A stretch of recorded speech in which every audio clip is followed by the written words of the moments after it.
Thanks, ladies and gentlemen. If you can take your seats. Thank you. Right, to our last panel session of the day. So I think pretty much since sponsorship began, then there's always been new sectors appearing on the scene. But there does appear to be at the moment a kind of huge shift in the type of businesses using sponsorship as a marketing medium. It's prompted new appetites, ambitions, and objectives. And in this session, we will seek insights from those who are working with and inside this new guard of brand. We'll explore what the opportunities are and also what the challenges are. And to help us do that, we've got a very esteemed panel. If I can just briefly introduce them. Sitting in the middle there is Andy Korman, who you can probably tell is less threatening than the photo he's got up at the top there. Well, you say that. Yeah. And he both has a brand and a rights holder insight because he is sports and sponsorship lawyer with TSC Legal. He's negotiated deals with over 50 sports and arts organisations, from FIFA to the LTA, from Adidas to Gillette.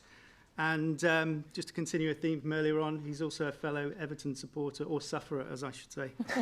And then we've got Annette, Greenwood-Share, who represents rights holders and Vice President of Strategic Partner Relations and Business Development with Live Nation UK.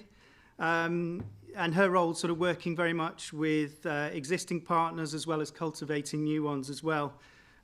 Extensive career experience working for and with various organisations, consulting on a wide range of sort of sports and entertainment clients.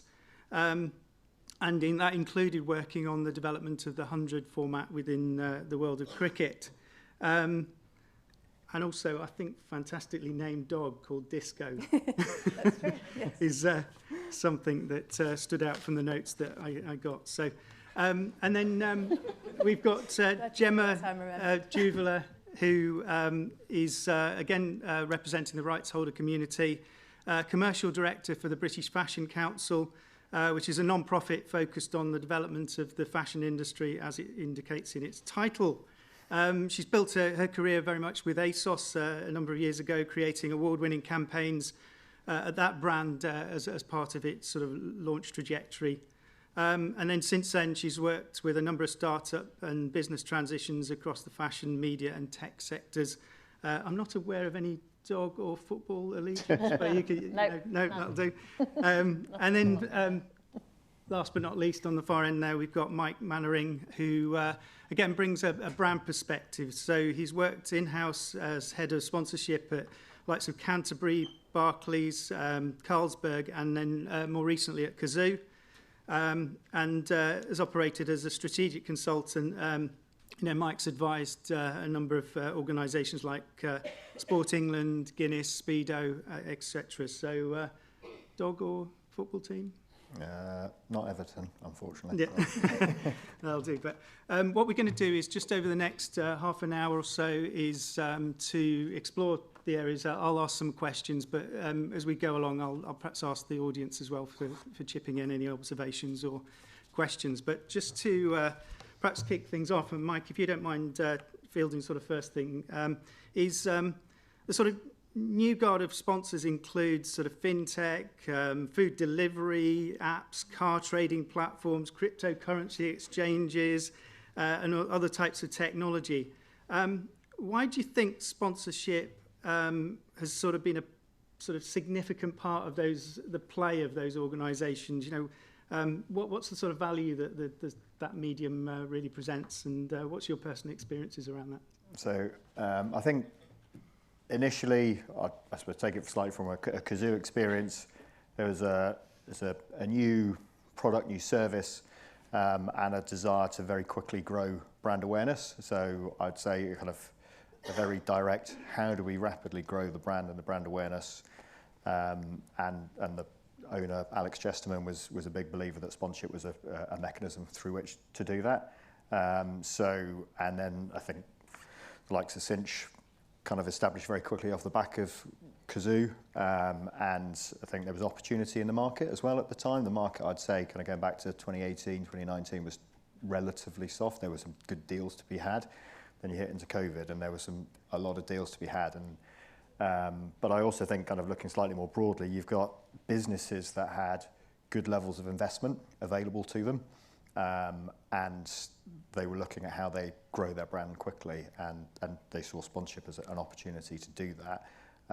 And I suppose owner-operated businesses, without necessarily having some of the kind of board-level governance you might have from a Barclaycard or a Visa or some of these other organisations, there's much more opportunity to spend that money quickly. They can make decisions incredibly quickly. You saw from Kazoo, they were doing deals every other week. There'll be an email saying great news, new partnership, and then kind of crack on with it kind of thing. So there was opportunity to grow rapidly.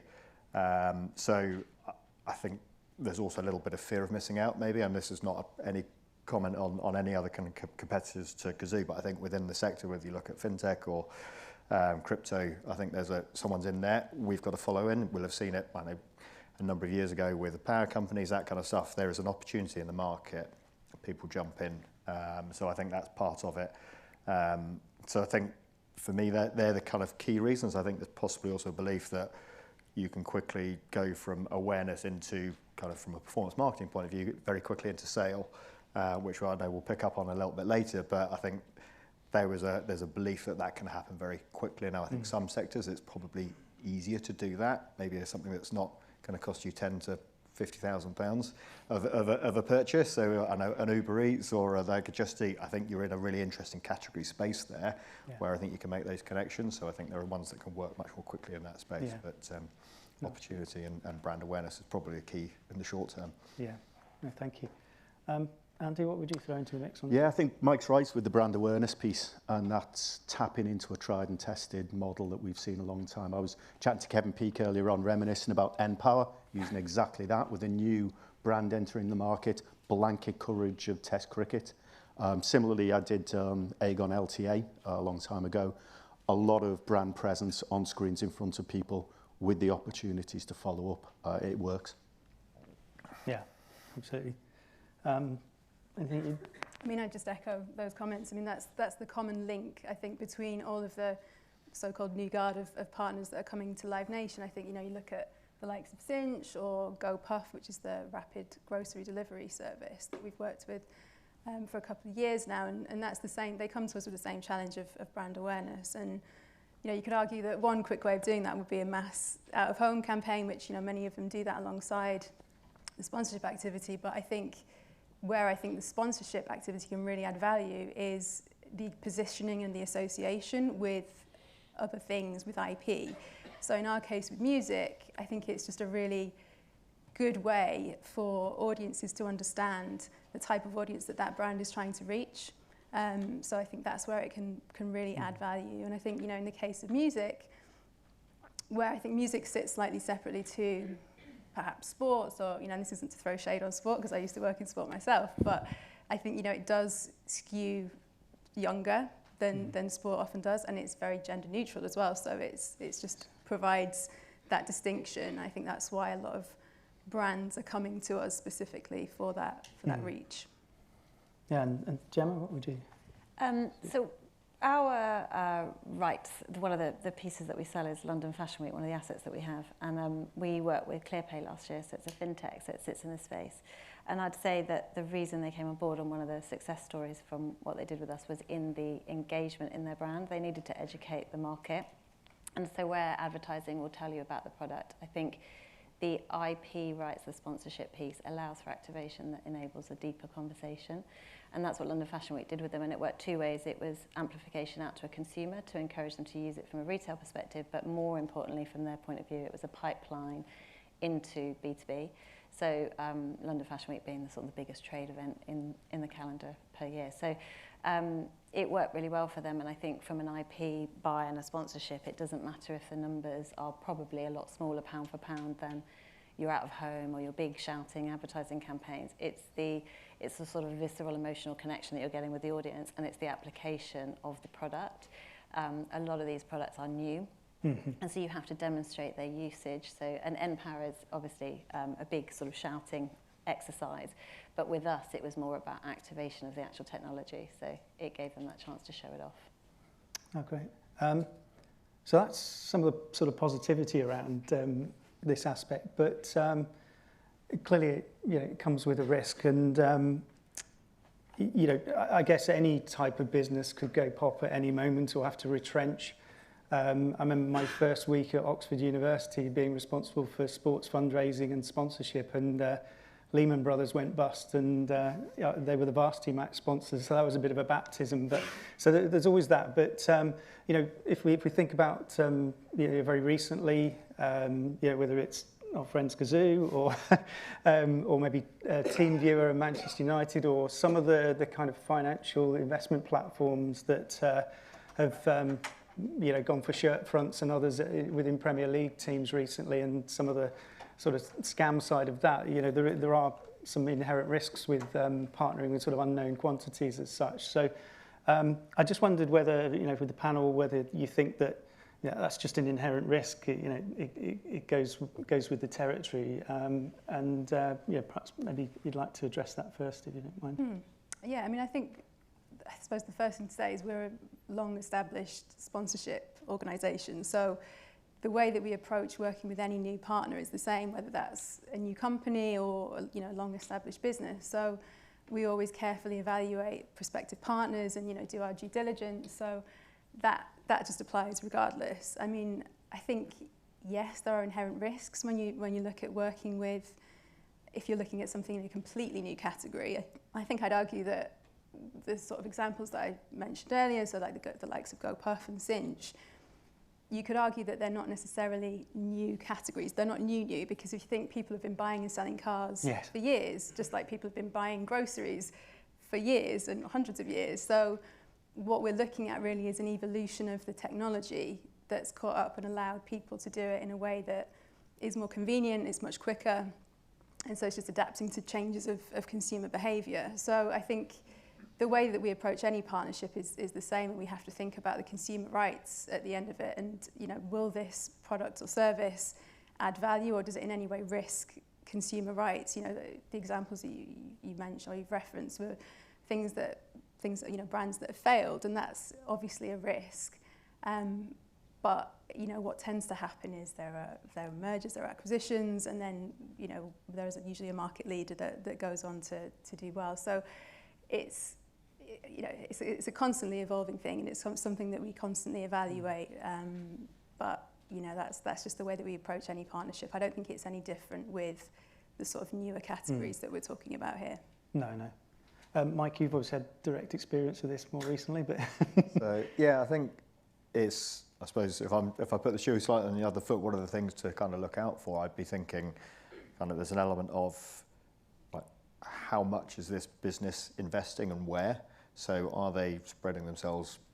It's difficult, because if a brand does one or two deals initially, that's kind of all you're aware of, and you can't put conditions on them. You can't have so many other sponsorships. But kind of when someone's got 3, 4, 5 sponsorships, and you might start to ask a question of how far, from a due diligence, how far do we think, where are we going to sit in the pecking order? How so that an area you might also want to look at is kind of some form of commitment to marketing or activation spend around that, because it's one thing having the money, but actually, to your point, you want them to activate the rights and the IP around it. So there might be a couple of things that you can build into it, and I think there's due diligence definitely within that. And I know there are different companies that are now starting to really offer that, and I'd be intrigued as to really understand who does genuine due diligence in this, because I know blockchain and that kind of space, you go, there's a lot of, or lack of, transparency behind the scenes of that. So there are some things that feel slightly more likely that might not be as clean as they look, and if people are offering 2-3 times the market rate, then for me there are some alarm bells, and I know of clubs that have stepped away from it because this feels too good to be true, and there's others that have just jumped straight in and all of a sudden they're not there. So I think there are things that people can do, but I've not been on the right side of the side, and the pressure of bringing in revenue, and if a partner steps away and there's so many options out there, you're under that constant pressure of having the revenue in the business. No. Andy, you've obviously been in involved in many deals from both sides of the table. Yeah, and Annette's right that the due diligence piece is really important, right at the top of it. And Mike's also right that with a lot of these new categories, nobody knows what that due diligence actually looks like. And what has worked well, I've done a couple of crypto deals, and the brand has actually sat the rights holder down and said, I know we're a new sector, and there's a lot of noise about the sector. This is what distinguishes our brand from the brands that have fallen over, and have some demonstrable point of difference rather than trying to brush it under the carpet. But and the contract itself, a contract doesn't stop you doing anything wrong. It just gives you a kind of series of remedies if something does happen. So don't look to the contract to save you there. It's the due diligence that goes in. The one contract tip though, if you're worried about your sponsor, get your money up front. Brilliant. If you don't mind, just for the sake of time, I'm going to turn to you, Gemma, but in the context of as a rights holder where you've got perhaps more traditional types of sponsor, and then how are you marrying this with adding to your portfolio with, say, some of these newer emerging brands, and what sort of adjustments do you need to make around that? Very different ways of needing to deal with each of them, or Yeah, I mean, we've moved into a new world, and I think the pandemic forced us to do that a lot faster than we expected. We are working now with social media platforms like TikTok, with fintech like ClearPay, but even the traditional sponsors are coming to us with more innovative ways of working. So even a Diet Coke partnership, which would historically probably have sat more as a badging exercise in the truest sense, a sponsorship, in the truest sense of a sponsorship, they come to us now, and we are very activation-led. So at the Fashion Awards last year, they owned the red carpet and all the content relating to talent, which was extremely exciting. It was live streamed on YouTube, so not broadcast, but social media. So even our traditional sponsors are now thinking very differently. I think the world of sponsorship and advertising as a whole is so saturated. The competition for platforms, for IP rights, every industry is stretched. Every industry has got innovation coming. So you've got the traditional with the innovation. So the demands are getting greater. So you, as a rights holder, you've got to be more creative. You've got to think in more of an innovative way. And so marrying the two can be really complementary. Someone like a TikTok coming in can actually help us educate the old school way of working. And we have married, as a not-for-profit, we sort of sit as Switzerland. We have that privilege. So we've often brought TikTok to the table to talk to some of the more traditional businesses to help educate them on how to use their platform. And it's worked for us as well going into the fashion world, in that they can educate brands and designers and retailers on how to use TikTok as another commerce platform for themselves. So we try to bring our partners together on a journey as opposed to treating them as silos. And I mean, to date, touch wood, it's been working post-pandemic. Yeah, I thought you were going to touch Andy's head there, but yeah, I was looking forward. Yeah, we're as blamed as a claim. And what about across the Live Nation world as well? Yeah, I mean, we certainly encourage our partners to work together where it makes sense, where there's synergy.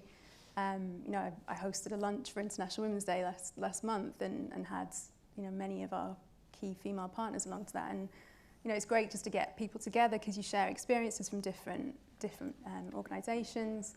And to Gemma's point, I think what excites us as a business is to we always try to encourage, and obviously as a rights holder we would say this, we look for the longest term deals as possible. We tend to not do as many short-term deals because we want to see the evolution of a partnership. And as Gemma was saying, it's good to see that evolution of a partnership with the more established brands. So even today we announced a partnership, an extension of our partnership with Barclaycard, who are one of our longest standing partners. We've been working with them for over 15 years. And clearly they're not coming to us for awareness. Their challenges have moved on, and their challenges to us have evolved over time.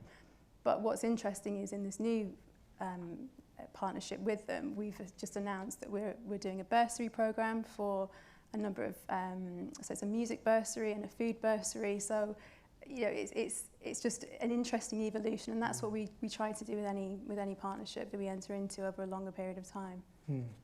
Okay. Sorry, back to you as well, Gemma, if you don't mind. Do you consider the sort of new entrants as sort of growing the cake as such, or do you think it's sort of cannibalising sort of incomes? What sort of adjustments do you think you see between, I don't know, traditional brands and established brands and then these new ones in terms of the amount of money that they've got to invest in?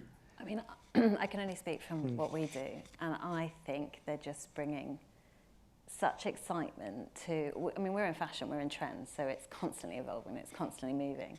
And the idea that your partnerships are going on at pace on that journey with you is really exciting. They bring value that's not just monetary value. They bring activation value, they bring educational value. They help us do the jobs that we do, and that's what we're looking for when we do a partnership. We're looking for the partnership to complement our work, not to sit alongside it, not to be another project that we have to deliver. We don't have the resource for that. In terms of whether the pot's got bigger or whether the slices have got thinner, I couldn't tell you, but from our perspective, we're a not-for-profit. It's too high risk to be fighting the big guys fighting against them to try and get a small portion of what the old traditional sponsors are doing. We need the innovation coming through in sponsorship. We need the nimble thinking. We need the fast thinking. And I think some of these new businesses are, particularly sitting in the tech space, are actually complementing a lot of what we've already been doing. Yeah, absolutely. And I think the future of it is really exciting. I think we're getting onto that question in a bit, but some of the new players that are coming in, we probably couldn't even guess what they are yet, but they're coming and they're coming fast. So we're embracing it as they come forward. Well, why don't we do that right now, actually? So, Mike, unless you've got perhaps any comment on that last question, but projecting over the next sort of 3 to 5 years, we're contending with all these sort of newer innovations that we've got right now, but what's coming down the track? Who are going to be the new kids on the block? So this is crystal ball stuff, but hopefully educated crystal ball, and we'll start with you at the end, and we'll sort of come across. So, then we're going to ask the audience for a question, so please be ready. So I think from my side, I talked about kind of blockchain earlier.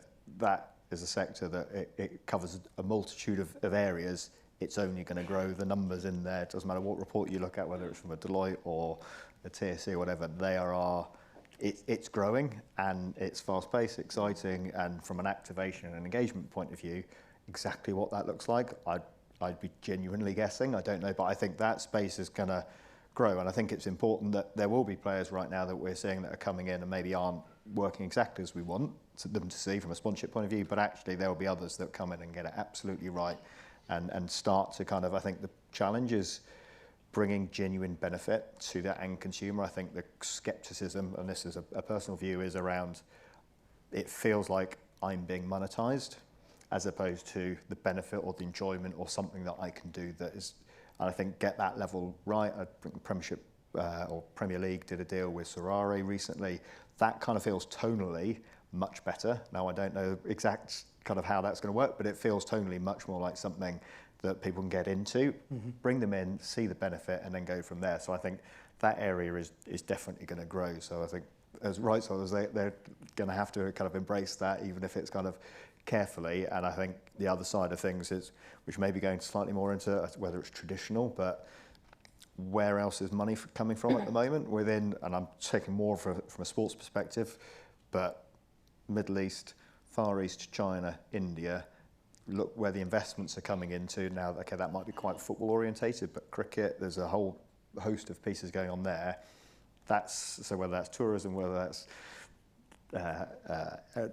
tour operators, whatever it might be, I think that space, there is going to be investment coming from that area. So to me, that they would be the areas over the next 3 to 5 years where I think.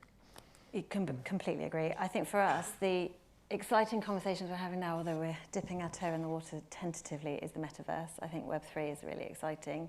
I think from a creative storytelling perspective, it's important that we all embrace it. I think the brand, and correct me if I'm wrong, is more and more looking at how they're going to get the pound from Gen Z, Gen A. And when you think about where they are, they're in the world of gaming. So how do you get into that? And I think I'm of the generation, and I'm assuming a lot of people in the room are, where I don't get it, but I know I have to. So we're talking with people, and there are going to be some cowboys, there are going to be some that come and go, but there are going to be those that sustain, and I don't think that is going anywhere. So we're trying to figure that out. We did a partnership with Roblox and Gucci at the Fashion Awards just to kind of give it a go. It was okay, but we could do better. So we're definitely looking in that field. And to your point about where the money's coming from, I do think the Middle East and China's going to come back. It's going to come back hard and fast. With fashion, the Middle East is already there with their new world and neon that they're building out there and that wall, which is just insane but brilliant. We have to think about how to accept that in the Western world where we might not have been willing to. And from a fashion perspective, India, from a manufacturing point of view, is going to be absolutely key to the future of what we're doing here. So, Thank you. I agree with Mike. Blockchain, crypto, anything that's solutions driven, anything that helps a rights holder corral its own data, centralize a marketplace, reward fans, get people involved, because that's going to benefit the rights holder's own commercial program. Right. Very succinct. Got my eye on the clock. And I want to drink. Yeah. Something that we've seen in very recent years, I guess, within the drinks category, actually, is the rise of things like hard seltzers and ready-to-drink cocktails. So we actually just did we've signed a partnership with a Danish brand called Norland, which is a premium organic ready-to-drink cocktail. So I think those kind of things are definitely on the rise, and no and low alcohol drinks as well. But I think just not category specific, but a wider piece is the loyalty space. So I think, you know, to your point, it's a huge area because, you know, especially in things like financial services and utilities, we're having more conversations now with partners in those areas that are looking to reach younger audiences. And as I was saying earlier with music, because it does skew younger than, say, sports, which, you know, is where these brands tend to have played in the past. I think they recognise the value of being able to reach our audiences.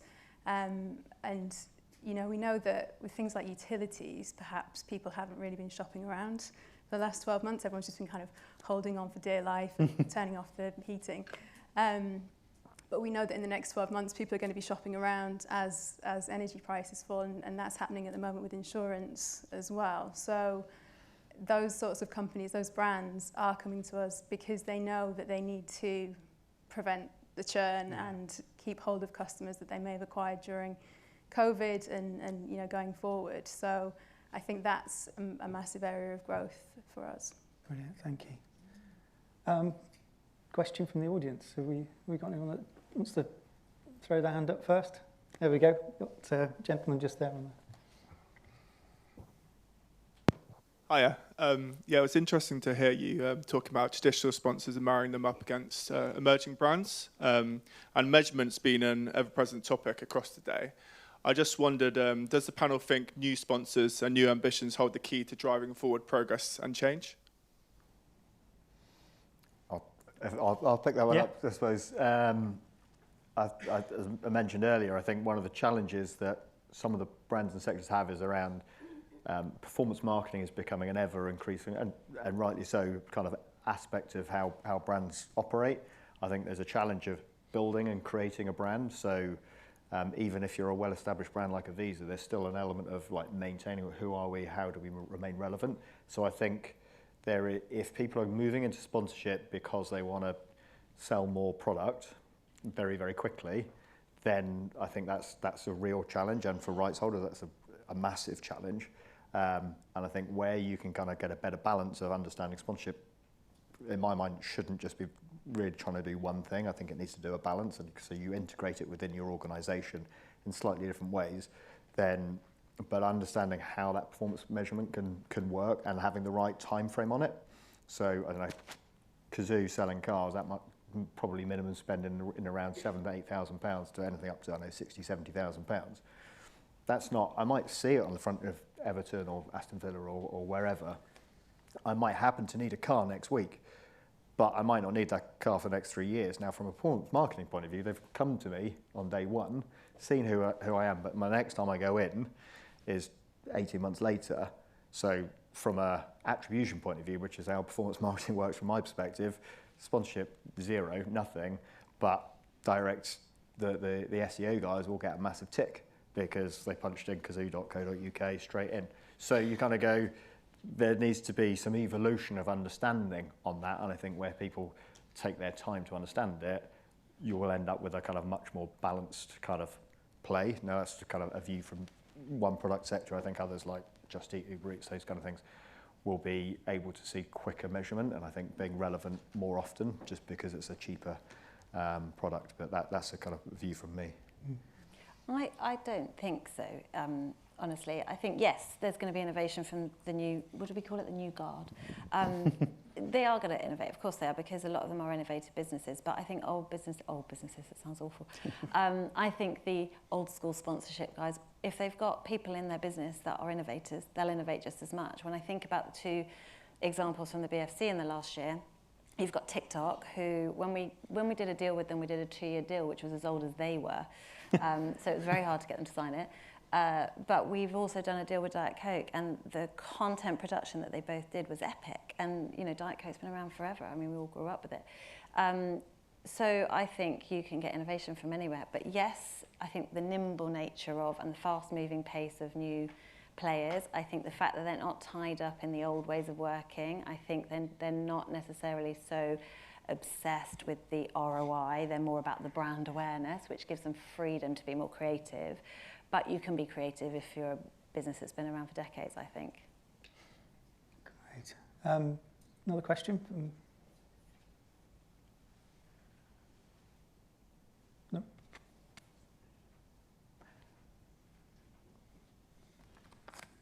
None at all?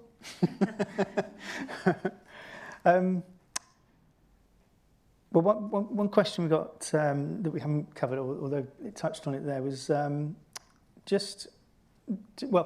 do we think that these new type of brands and that kind of approach is compatible with creating genuine social impact, you know, enduring social impact, or does it feel like it's a bit more transactional, a bit more sort of short-term, that kind of thing? I mean, I don't know what your experience perhaps has been from...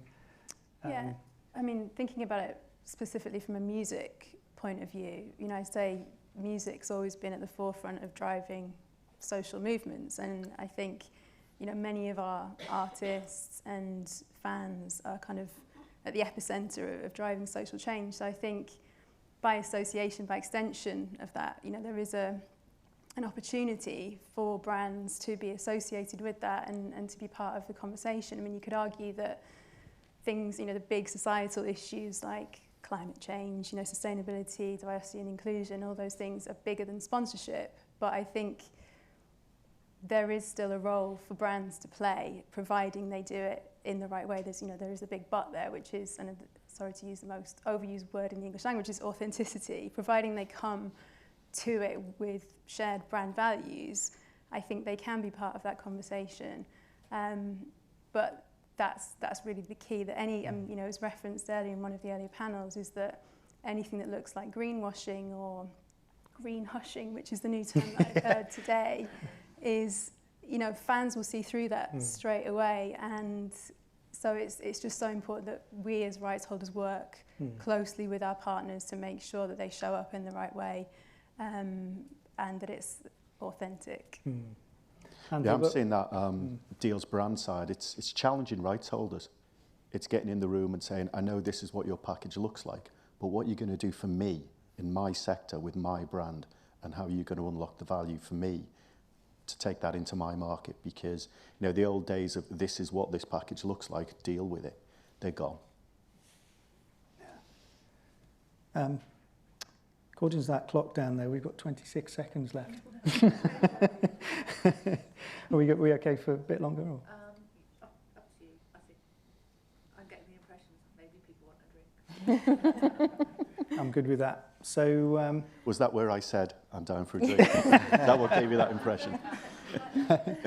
Well, final call for anyone that may just have the courage to stick their hand up, but otherwise we will say a massive thank you to the panel here, who have been terrific with their insights, and we're very grateful. So no, I don't see any hands. So final call And we're Right, clap. Thank you very much.